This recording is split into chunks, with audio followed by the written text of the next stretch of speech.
we know that something is good for us, the thing, let's say, use an example of movement, but at the same time, there is such a strong inner resistance to do the thing. Meaning, we understand with our logical mind it's good for us. We should be doing that. We supposed to be doing that. But for whatever reason, there is a very strong inner no, like something like I call it like invisible inner chains. And even if and when we try to bulldoze through that resistance to actually do the thing, the feeling within us often is anger, frustration, maybe disappointment, maybe sadness, but there is a very strong, like, I call it a tsunami wave of overwhelm. And let's talk about how can we understand better that inner resistance to do the thing. Let me tell you a story. So my major commitment for this year is working on and with my voice. So to learn to use my voice as an instrument, not just a tool. And I have such a story about my voice, but my first the memory of why I maybe stopped expressing myself is because when I was 6 years old, I was in a first grade, my music teacher shamed me in front of the whole class. We were 28 people, I know the number, I remember it. And it just blocked something in me. And I didn't sing and didn't even attempt to try to sing for many, many years until my 30s, I think. But now, doing the singing class, it made me understand that it's not actually the expression, it's not my inability to hit the note. If I can mathematically understand which note to hit, should I go higher, lower? With the guidance, I can produce the sound that's needed to produce. But what is really, really, really big resistance, and also like by doing that, I have that inner, like there is something boiling within me, is when the teacher says, hear the sound, listen to the sound and repeat it. And just that invitation itself, it's making me angry. Psychosomatics is the work that I do. So obviously it's made me very curious. And I started to ask myself question again and again and again. What am I trying so desperately not to hear? I'm going to repeat it again.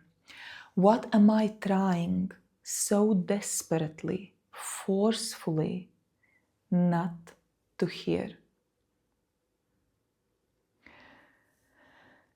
And as the next day after the singing class, I was practicing my homework, trying to hear and repeat the note, I was asking myself this question, and immediately, very bright image from my childhood came to my mind. And very transparently here, the image is of myself waking up at night and hearing behind the wall my parents arguing. And it didn't happen once, it happened repeatedly. And I remember as a child how much fear I felt in that moment. Why? Because obviously our parents are our primary source of safety. And as I experienced, I wanted to say as I saw, but really like experience that image appear in the front of my mind, immediately a lot of like overwhelming emotions started to come up on the surface that made me very emotional and made me cry, which often happens when we tap into the deeper layers of ourselves. So that is about my experience. Think about if you are having a very strong resistance towards doing something in your life. I know from working with people, many people have resistance to move. What happens when we move? We start to feel our own bodies. People may understand that it's good for them. I mean, movement is essential for optimal life. Yet people have such a strong resistance. And even if they try to move and they're like, okay, you know what, I did that yoga class or I went to the gym, they don't feel good when doing that. The question here is, what am I trying not to feel?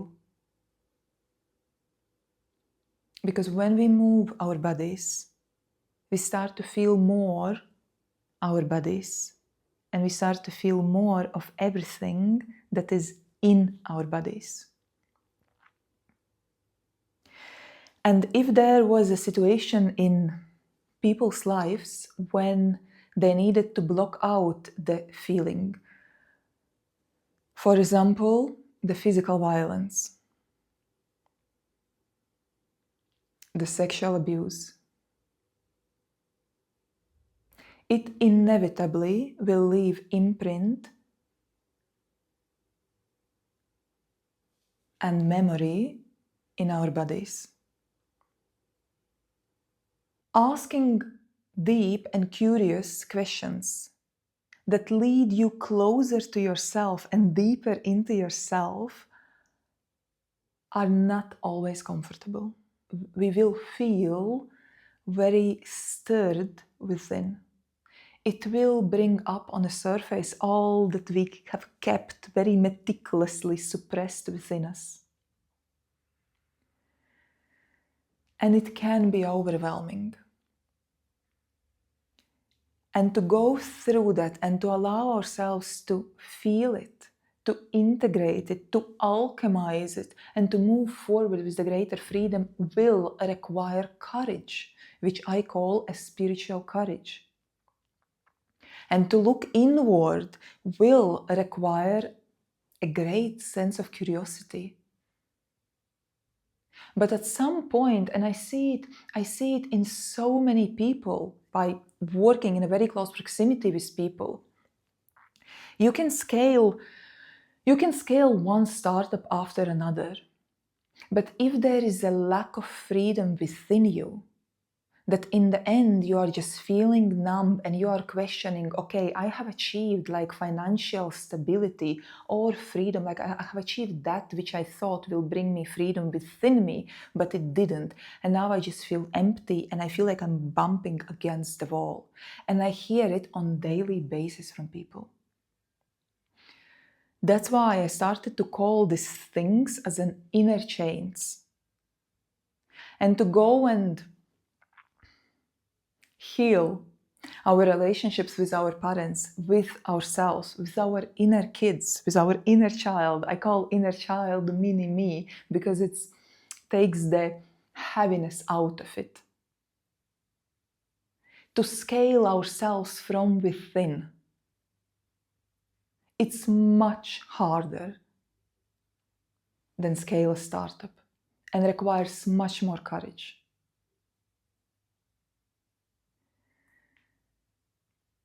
But I do believe, viscerally believe, that that's the only way to live life with greater depth and meaning and love and connection.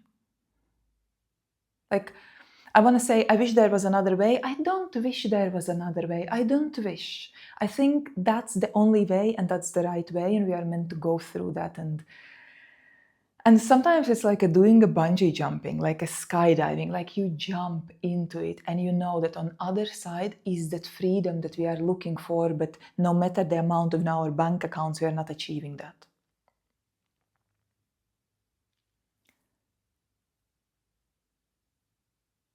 At the same time, I have to change the tone.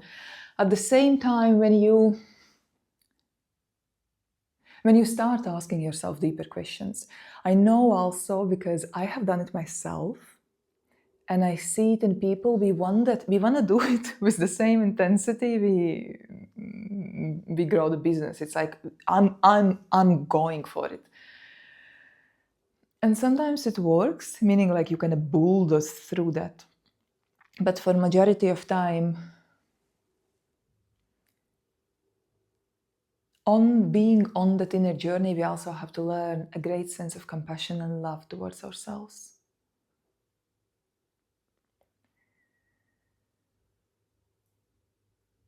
That's why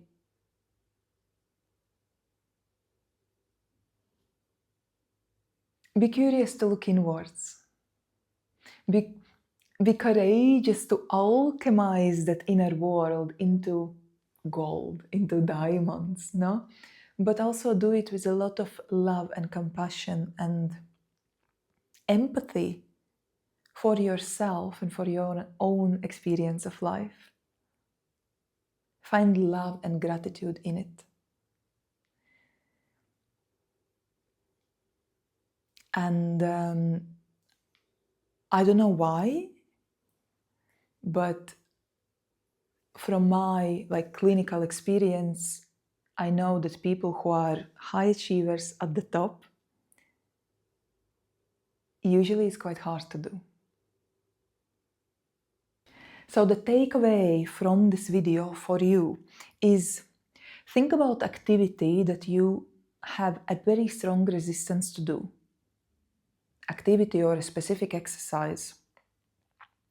And identify for yourself the point of friction. And there can be many points of friction. Initially for me, the point of friction was expression. But even deeper than that is hearing. So I'm just going to use as an example the movement, because I know for so many people it's a point of friction. So you identify the point of friction from the activity that you want to do, that you know it's good for you, but you have this immense resistance doing that. Ask yourself 2 questions. Question number 1, I'm going to read it. What am I trying not to do? Meaning, what am I trying not to hear, not to feel, physical sensation or emotional sensation? What I'm trying not to see? And the second question is, how not doing that is serving me? And actually, instead of serving, that's the word we use a lot in psychosomatic world, I want to invite you to ask the word, how not doing that is saving me? How not hearing is saving me? How not feeling physical sensation is saving me? How not feeling emotional sensation is saving me? And you are not asking these questions to your adult self. You're working with your subconscious mind. So the images, the answers, the answers that will come up will be from your inner child, from the past you. Sometimes it takes longer. Don't expect the answer to come immediately as you ask the question. It might take some time. It might take few days. It might take few weeks. Depends. Once again, I want to remind, do this with a lot of love, compassion, and empathy for yourself. We can't bulldoze through it. I have tried. Impossible, guys.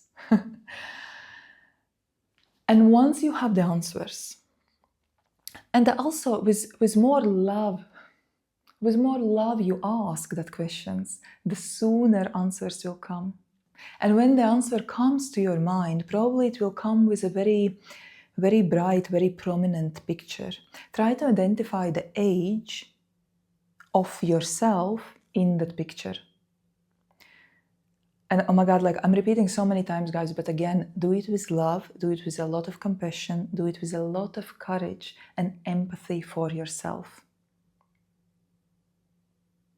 And probably it will be uncomfortable to feel it. Identify the age and don't try to rationalize it. Don't argue with yourself. Don't intellectualize it too much. Or at all, to be honest. And from that age that you are, let's assume that you are 8 years old in that memory of the answer that came into your mind. Write yourself a letter from your 8-year-old, from your mini you, 8-year-old, to your adult you today. Write a letter. And write a letter with a permission to live your life in freedom. Meaning, saying things like, obviously use your own language, but just to give you an example, like, hey, like, buddy, like, I went through that. I'm fine. Like it was difficult and I blocked some senses.